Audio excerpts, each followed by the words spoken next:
Alam niyo po mga kababayan, hindi ko po maunawaan kung bakit hanggang ngayon hindi pa rin naiingle si Senator Chis Escudero na tila hindi po siya nagpapakita ng interes para matuloy po ang impeachment trial ni VP Sara. Sandamakmak na po ang nananawagan, sandamakmak na mga tao na ang nagsasabi na dapat ituloy yan. Mga abogado, mga eksperto ng konstitusyon, mga primer pa ng 1987 Constitution ang nagsasalita na para sabihin wala kayong choice kundi ituloy ang impeachment trial at ang pwede nyo lamang gawin is i-convict or i-acquit si VP Sara. Marami na pong eksperto sa politika, sa batas, at sa kung ano-ano pang larangan na nagsasabi na dapat ituloy ang impeachment trial. Mga universities at mga dating may ginampanan na mabibigat na tungkulin sa gobyerno ang nagsasalita at pare-pareho po ang sinasabi nila na dapat itinutuloy ang impeachment trial dahil yan po ay nasa konstitusyon. Kahit si VP Sara nagsasabi, gusto niya ng impeachment trial dahil gusto niya ng bloodbath. Hindi po ba mga kababayan?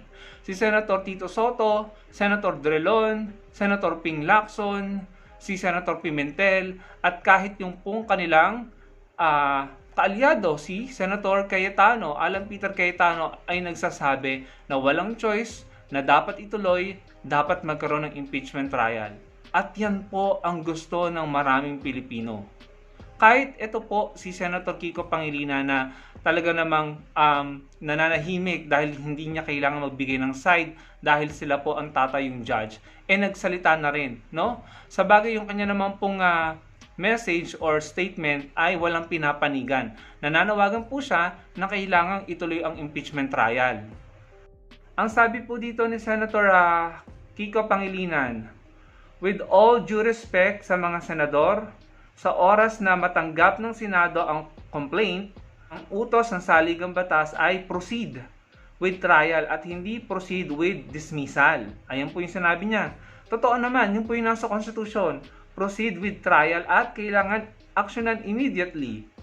Acquittal or conviction lang ang maaring pagpilian na pasya ng mga senador. Bilang mga hukom, kung walang sapat na ebidensya sa trial, dapat acquittal. Conviction naman kung sapat ang ebidensya. Yan po ang sinabi ni Senator Kiko Pangilinan. Tama naman po mga kababayan. It's either acquittal or conviction lamang po ang magiging pasya ng Senado. At ang kailangan nilang gawin, ang sinasabi ng konstitusyon, ituloy, hindi i-dismiss, no? So, yan din po ang sinasabi ng lahat ng eksperto na nagsasalita na. Eksperto sa batas, eksperto sa government, eksperto sa politika, eksperto sa konstitusyon, mga universities, mga ordinaryong Pilipino, mga mambabatas, mga kasamahan nila sa Senado, mga kongresista, mga abogado. Pare-pareho po ng sinasabi, nananawagan na ituloy ang impeachment trial. Kahit mga law school, San Beda, na pinasukan ni VP Sara, nananawagan na dapat ituloy ang impeachment trial dahil kung hindi, parang kinawawa niyo ang mga Pilipino. Kahit si VP Sara nananawagan na matuloy yan dahil gusto daw niya ng bloodbath, no? Again, uulitin natin mga kababayan, wala pong mawawala kay VP Sara kung itutuloy ang impeachment trial. Kung mapapatunayan niya na inosente siya dahil natalo niya ang prosecution, nagpakita siya ng kanyang ebidensya at depensa, then therefore makakagain pa siya ng suporta. Mapapatunayan niya sa mga Pilipino na wala siyang kasalanan na ginawa sa mga Pilipino. On the other hand, kung yan ay hindi matutuloy at totoong may ginawa siyang kasalanan or guilty siya at hindi na natin malalaman ito dahil hindi natuloy ang impeachment trial, sobrang laki po ang mawawala sa mga Pilipino. Dahil makakapagpatuloy po siya sa kanyang posisyon at maaari pa niyang gawin yung mga ibinibintang sa kanya kung totoong ginagawa niya yun, mga kababayan, sa paghawak ng pondo at sa kung ano-ano pang akusasyon na ibinabato sa kanya. Kung totoo lahat yon at hindi natin nakita, no, dahil hindi natuloy ang impeachment trial, tayo po ang talo. At marami pong gagaya sa kanya na mga politiko, nasisiguraduhin lamang na may maluklok silang mga kaalyado sa Kongreso, sa Senado, upang hindi sila ma-impeach kung sakaling gumawa sila ng kasalanan sa mga Pilipino.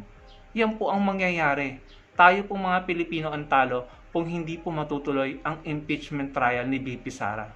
Kaya ang mga Pilipino, simula June 9, bukas hanggang June 11, 3 araw po, magrarally, mananawagan, lalabas sa kalsada upang kalampagin ng Senado na ituloy ang impeachment trial. Hindi naman po natin gusto ng gulo. Ang gusto lamang po natin ay makita ang tama at totoo.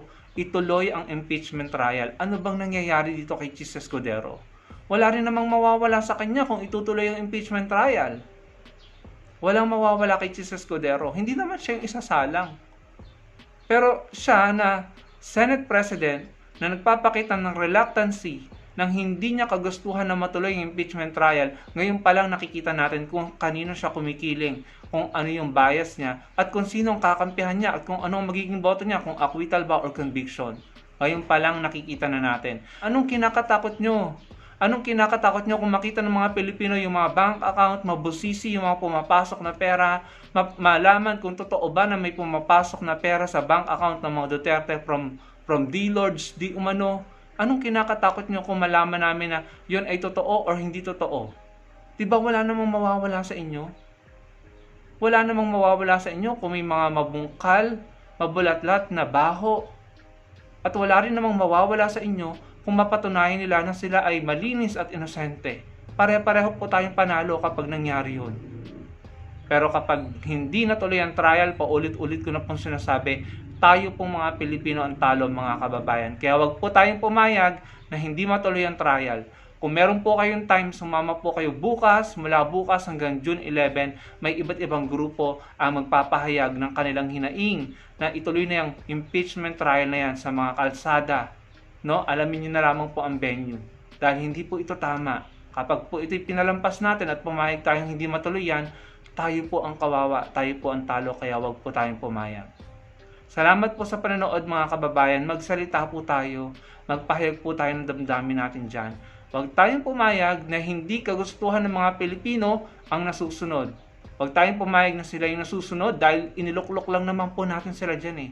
Niluklok po natin sila para maglingkod sa ating mga Pilipino, hindi para paglingkuran at protektahan ang mga kapwa nila politiko o mga kaalyado nila.